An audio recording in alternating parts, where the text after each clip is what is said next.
All right, day 3 on the parawing.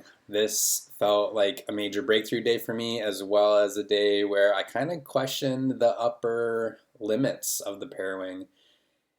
So let's dig right into it. Today I went out and I went out on my slightly sinker 77 liter carver, and as you can see, I'm 86 kgs, so it's maybe minus 10. But I'm extremely confident on the 20-inch wide boards, so that's what I've been relying upon recently. And then I did the Silk 1050 just because I wanted to practice doing my water starts, and everything was super successful today. So it was just click, click, click, click, click. Every single water start I went for, I got it. And then I can't tell you exactly what changed. It's probably just that it's day 3 and I'm getting more confident with the parawing in general. But all of my jibes, all of my foot switches, all of that just was on demand today. So I had never tried and never felt like trying a foot switch before, and then today I was 100% on all my foot switches and all my jibes. So that's a great sign. It means progressing and feeling more comfortable with it. But I think some of that is also when you find the right wind speed and you have the right amount of power, you're in a really good place with the parawing.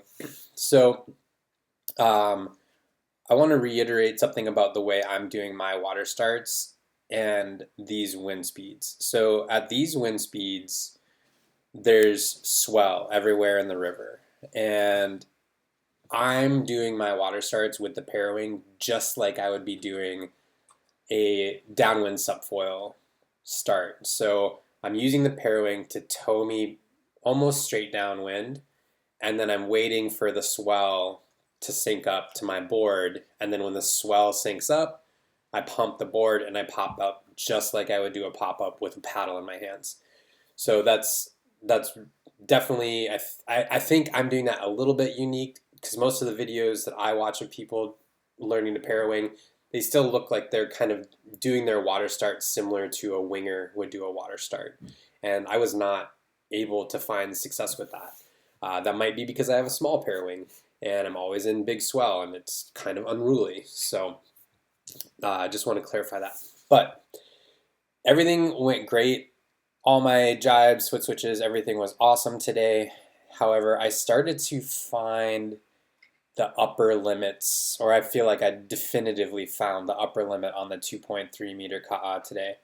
So when you look at this wind gauge and what this is the lull, the average, and the peak gusts, this little dot right here by this stop sign on the session, this little dot is where the gauge is. There's a big tower in the river, and that's where our wind speeds are at. On the other side of the river, though, this is very violent. This is extreme winds, much stronger than where it is here. So what you see on this gauge readout is not accurate in comparison to what's happening over here. Over here, this was smoke on the water, really intense wind. So what I experienced today is that when I got closer to this side of the river and I tried to collapse and retract the parawing, I couldn't get it back in. That was something that I had not experienced before. I don't know why, but my first day with the parawing, it just collapsed immediately and was super manageable.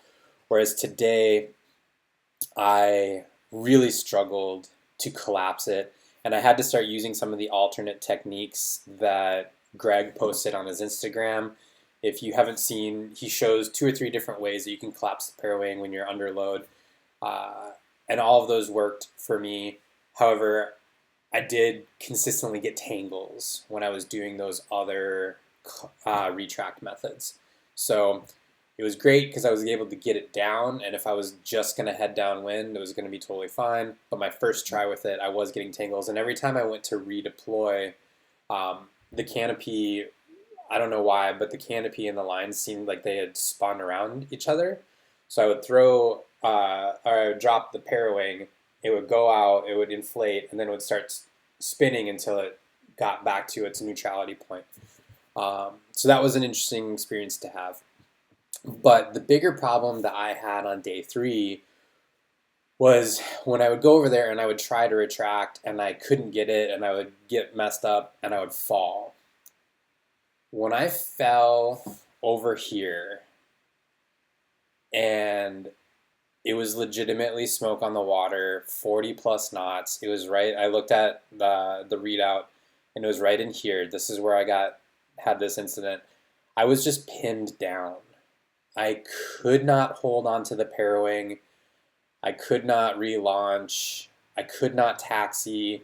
It was just done. And I waited for maybe 15 or 20 minutes for the wind to lighten up enough that I could, you know, get back on foil, because it was so powerful that it was just being instantly ripped out of my hands and flying, 20, 30, 40 feet downwind, and then you have to prone paddle back to it. It's great that they float, but it was not fun, and I felt like if I was on a downwinder, I would be in kind of a bad situation because I wasn't able to get back on foil.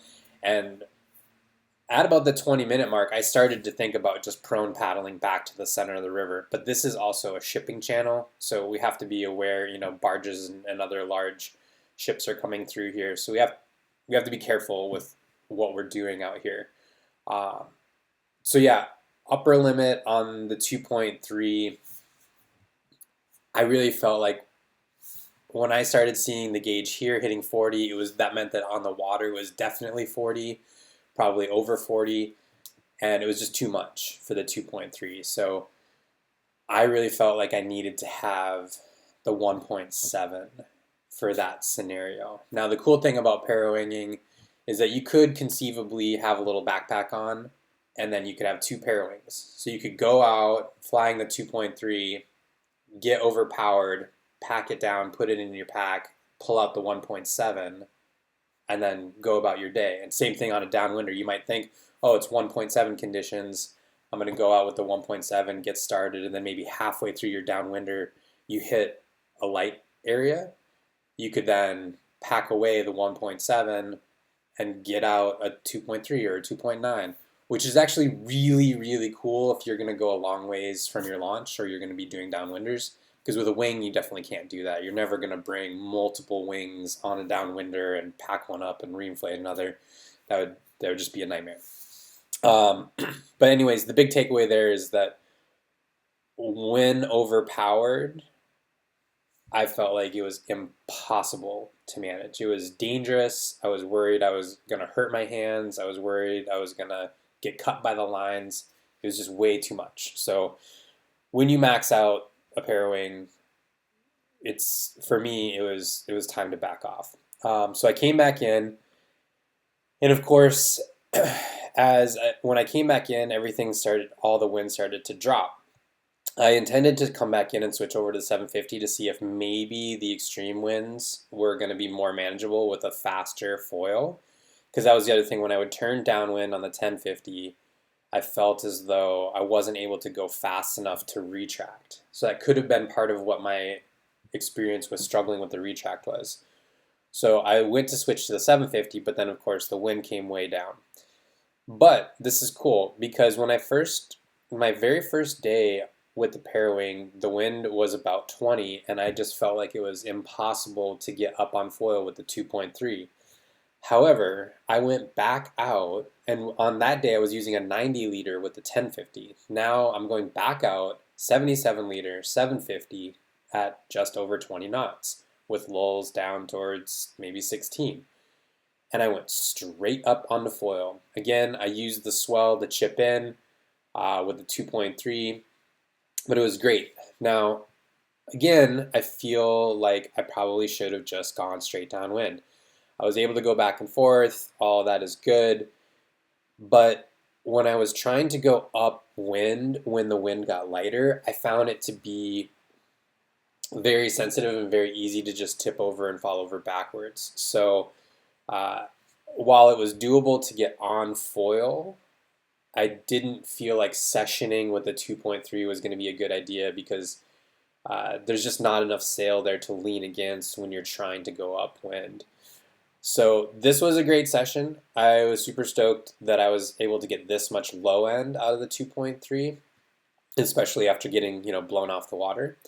But since I couldn't go upwind very well, I came back in and I rigged up my wing and went out with the 3 meter, 77 liter, and the Silk 850.